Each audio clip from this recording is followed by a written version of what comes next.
Hai sibling, assalamualaikum. Jumpa lagi sama saya Dr. Cindy di Podcast Dr. Cindy.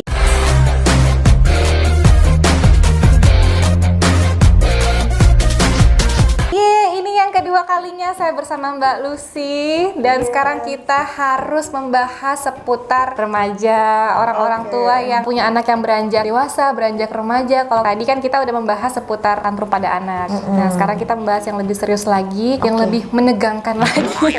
Biasanya orang tua yang sudah punya anak yang beranjak dewasa, aduh deg-degan gimana nih caranya gitu ya, mendidik atau mengarahkan tapi tidak mengintimidasi atau tetap menjadi sahabat anaknya. Nah kita langsung aja kepada pakarnya aslinya langsung, yang sudah mengecam di psikologi pendidikan, seorang konselor dan juga hipnoterapi. Silahkan Mbak Lucy, gimana nih caranya dulu? Oke, apa kabar sibling? Ketemu lagi ya. Thank you loh buat Dr. Cindy yang sudah mau ngobrol-ngobrol sama aku gitu ya. Kita berbagi cerita, berbagi ilmu remaja ya. Memang sih banyak diantara, kalau di dalam psikologi perkembangan ya, yang namanya usia remaja itu adalah usia transisi dari masa kanak-kanak menuju ke dewasa. Sudah gitu mencari jati diri gitu ya, hormonal pun juga semakin berubah. Iya, betul. Nah, tetapi masa remaja ini juga bisa menjadi masa-masa yang indah, masa-masa yang produktif, masa-masa yang berkesan. Ya. Nah, terus bagaimana dengan kita sebagai orang tua di dalam mendampingi anak-anak yang beranjak remaja gitu ya? Contoh misalnya kalau Dr. Cindy tadi bilang, iya gimana sih kalau misalnya kita tuh berkomunikasi dengan remaja gitu ya? Karena remaja ini kan mereka lagi kayak mencoba-coba menjadi dewasa nih ceritanya.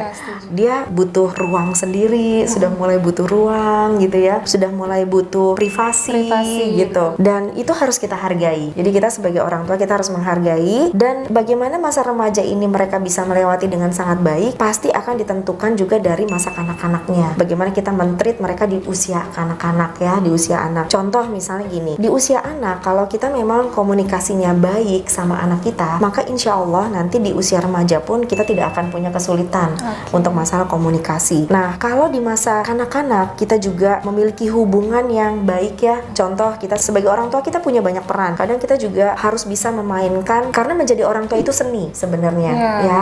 Menjadi orang tua itu seni, tidak ada pakem yang 100%, yang 1000% pas gitu. Tentu pasti akan disesuaikan dengan kepribadian kita, disesuaikan dengan keunikan anak-anak kita juga. Feeling, gitu ya. kedekatan batin gitu ya Mbak ya. Betul. Jadi nggak ada tuh teori parenting yang ini yang paling baik gitu ya, ini yang paling benar gitu, nggak ada. Jadi parenting itu adalah seni. Nah, ketika kita di masa anak-anak itu kita bisa punya hubungan yang baik, kadang kita jadi teman, kadang kita menjadi konsultannya atau menjadi orang tua yang harus memberikan banyak kebijaksanaan atau wisdom gitu ya. Insya Allah nanti di usia remajanya kita pun juga akan memiliki hubungan yang baik, hubungan yang hangat, hubungan yang kita bisa memainkan. Kita kadang-kadang menjadi temannya dia, kadang kita juga jadi gurunya dia, tanda kutip. Bahkan mungkin bisa jadi memasuki kayak merasakan dunianya dia. Ya, jadi kita memunculkan satu bagian dari diri kita yang juga sama usianya, misalnya remaja juga kayak gitu. Jadi itu yang akan menentukan bagaimana nanti hubungan kita dengan anak kita sebenarnya. Berarti mungkin pas anak masuk ke beranjak usia yang belasan gitu ya,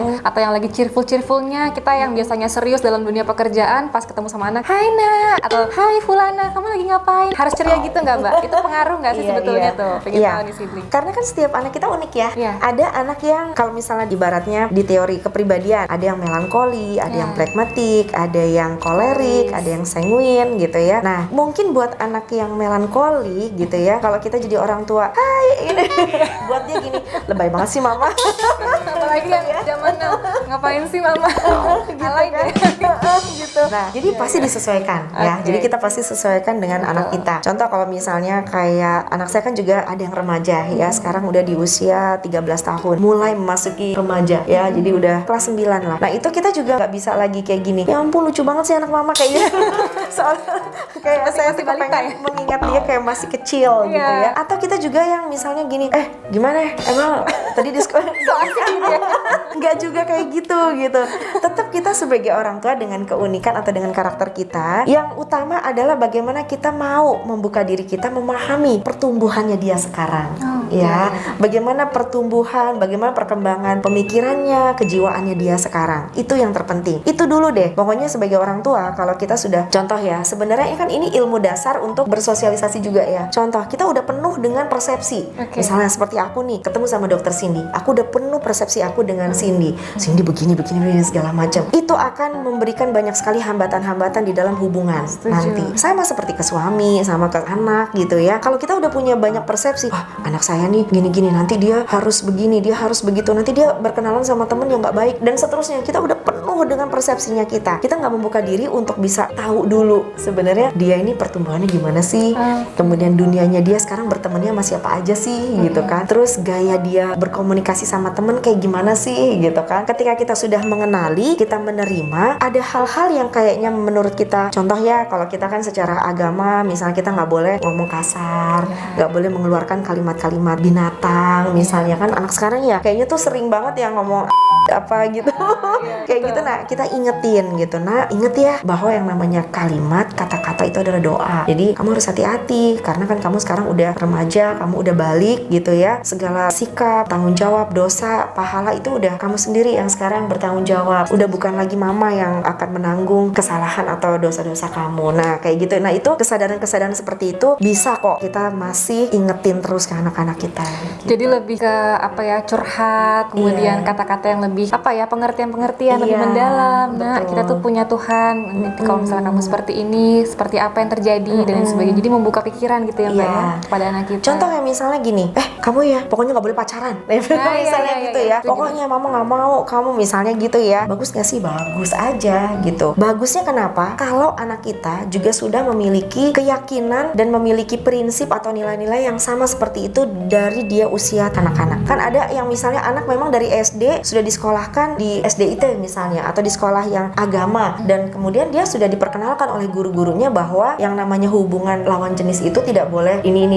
kayak gitu ya. Tetapi kalau misalnya anak kita nih belum tahu, kemudian di usia remaja, ingat ya kamu belum boleh pacaran, pokoknya kamu harus langsung menikah dan seterusnya. Dia langsung kaget gitu ya. Dia nggak ngerti gitu, dia nggak paham kenapa nggak boleh pacaran, teman-teman aku semua pacaran misalnya ya. Nah itu yang harus butuh extra mile buat kita sebagai orang tua untuk bisa menjelaskan, memberikan pendekatan.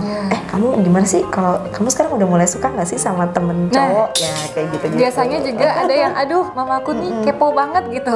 Kenapa sih, ada kabar apa, ada kesibukan apa, atau ada ini nggak berita tentang cinta-cintaan gitu. Biasanya seperti itu, anak-anaknya langsung apaan sih, langsung kabur atau apa. Itu gimana tuh Mbak biasanya? Itu pengalaman pribadi ya? Kayaknya ada yang seperti itu. Iya. Jadi kita bertiga biasanya Mbak Oki yang suka kayak gitu, nanya ke Ricis. Iya benar. Ricis ada kabar apa? Ada ini nggak? Gitu ya. Ricis apaan sih gitu. Pada samping dikulik akhirnya ya cerita-cerita gitu. Nah itu gimana tuh Mbak? Iya, jadi namanya komunikasi kan juga seni ya. Jadi komunikasi itu seni disesuaikan juga dengan kondisi, disesuaikan juga dengan karakter lawan bicaranya kita gitu ya. Dan yakinlah pada saat kita memiliki niat yang baik, pada saat kita memiliki keindahan jiwa ya, insya Allah apapun yang kita komunikasikan akan diterima kok dengan lawan bicara kita. Nah ini berlaku juga buat anak-anak kita. Kalau misalnya kita itu keponya juga karena ada kecemasan, ada kekhawatiran, ada kekesalan, ada kemarahan gitu ya, dia pasti akan merasakan gitu kan, tidak nyaman.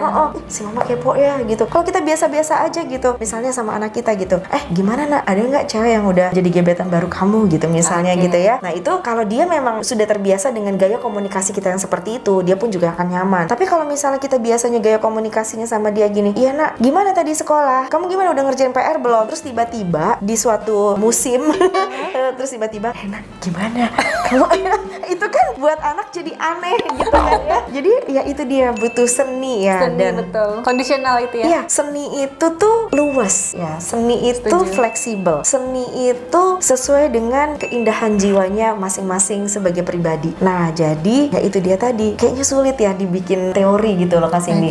Jadi kalau misalnya kita mau belajar tentang komunikasi, sebenarnya ya kembalinya itu adalah bagaimana kita bisa menyelami diri kita sendiri dulu. Kita nih tipikalnya seperti apa apa, kemudian kita tujuan berkomunikasi itu seperti apa. Nah, nanti pasti akan nemuin deh kayak Iya, gitu. setuju. Lebih ke mengenal diri sendiri dulu, mengenal kepribadian anak Iya. gitu ya, sifat-sifat Iya. anak. Nah, kita akan mengulik sedikit tadi kan juga Mbak Lucy menjelaskan tentang ada sanguinus, koleris. Mungkin kita boleh share sedikit Oke, di sini ya, oke. karena masih pasti banyak yang ingin tahu apa sih iya. tipe kepribadian. Nah, siapa tahu jadi tahu nih tipe kamu yang mana. Iya. Penting sekali. Oke, pertama-tama sebelumnya aku akan ceritain dulu kenapa sih kita harus bisa mengenal karakter gitu ya. Karena mengenal karakter itu bagusnya adalah pada saat kita bersosialisasi nanti, terutama ya kita mengenali karakter anak nih ya, anak remaja kita. Dia apakah tipikal yang kolerik? Nah, tipikal kolerik itu biasanya. Tapi nih anak kolerik ini dia cukup sangat bagus biasanya untuk organisasi, kemudian dia memanajemen diri juga bisa jadi Teratur, bagus ya. gitu ya, komunikasinya juga to the point kayak gitu ya. Nanti kalau misalnya ada sesuatu yang kok nggak banget ya gitu menurut kita bisa juga mengarahkan dia, mengguide dia dengan cara misalnya anak melankoli itu anak yang suka keteraturan, barang-barangnya harus rapi. Kalau misalnya dia naruh barang tuh pindah sedikit dia tahu tuh. Misalnya dia naruh buku biasa di sini, kenapa kok mama naruh buku di sini lagi gitu ya, dia pasti aduh repot